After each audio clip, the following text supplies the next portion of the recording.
Hi kiddos, hope you had a great Monday. This video is just a little extra resource. We noticed some misconceptions from Monday's lesson when we were grading both your Ed puzzle and your Google Classroom assignment. So we just want to send this to you so you can check it out. Just one note before I begin, make sure after you complete your assignment, be on the lookout for comments on both Google Classroom and Ed Puzzle. We're taking the time to give you feedback there, so make sure to check that out. All right, so here we go. Here's some common misconceptions that we saw. All right, one thing that I want to make sure that we know. Factoring is the opposite of distribution. So a way that I can check myself is to distribute and see if I get my original. So for example, I would distribute this and that would get me 2q cubed minus 8q squared. So if I check my original, I see that there's an exponent of 2 here and there was no exponent in the first one. So that means I need to go back and check my work. All right, so something that we've seen a lot is this whole exponent situation. So I notice here that my GCF is 2q. Is that big enough? So 2q to the power of 3 minus 8q. That was my original. If I list out my numbers, now I know you didn't do this in your other video, but just for the purpose of this, I'm going to make a list for everything. I agree that the GCF for this one is 2. I also agree that it's Q. So my GCF wasn't the issue. My GCF was what was remaining. So let's take a look at what's remaining inside the parentheses. All right, so when I take out a 2 and a Q from this first one, what's left over? I see what's left over is a 1. And I see that there's 2 q's left over, so that gets me q squared. I bring down my minus sign. Now what's left over in this one? So 2 times what gets me 8? That is a 4. And then I noticed that there was a q, but now I took it out, so there's no q's left. So my final answer is just going to be this.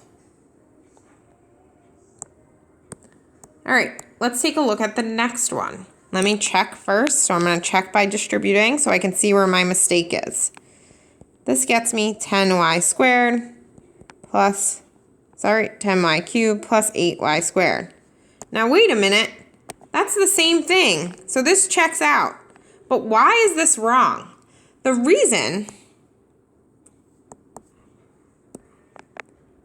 has to do with our GCF. So again, I'm going to list out my terms. So I had 10y cubed, 8y squared. Okay, again, I agree that my number for my GCF is going to be 2. But let's check our variables. There was 3 variables here. Y cubed means y times y times y. Y squared means y times y. So, how many y's can I take out of both? So there's 2 y's here. That means I can also take out 2 y's there. So my GCF for this one should have been 2y to the power of 2. Now, what's left over?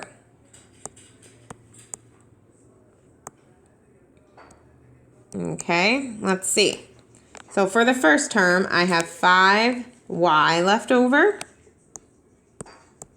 So 5y.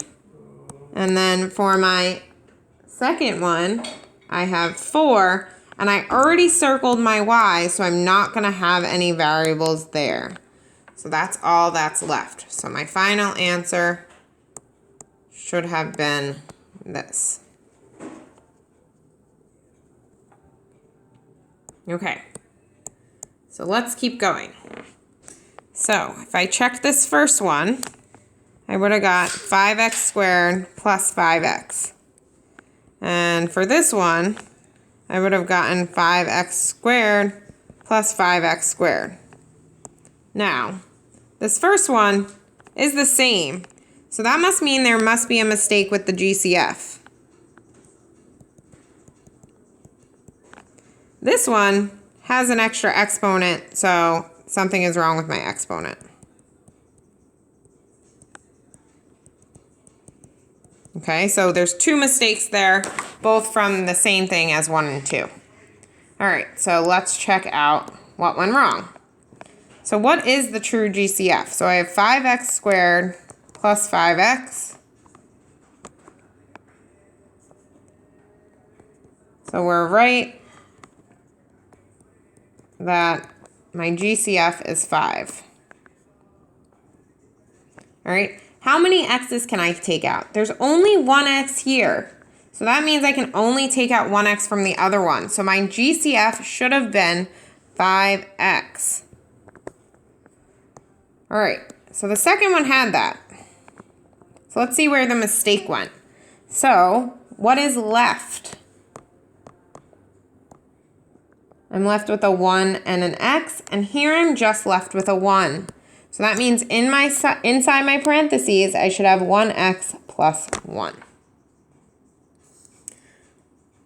All right, last one. If I check this, I get 9x squared minus 18x. Uh-oh, that doesn't check out at all. So I'm glad I did that check because I have to go back and fix that one. All right. And this one, I get 9x minus 36. Again, this is the correct answer. So that must mean there's a GCF mistake. So let's take a look.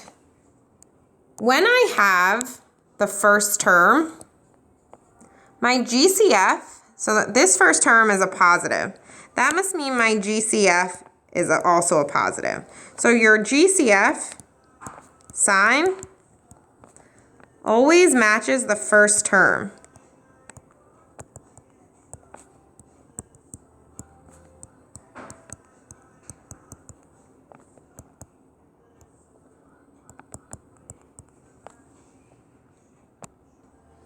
Okay, so just for time, I wrote out my factors here.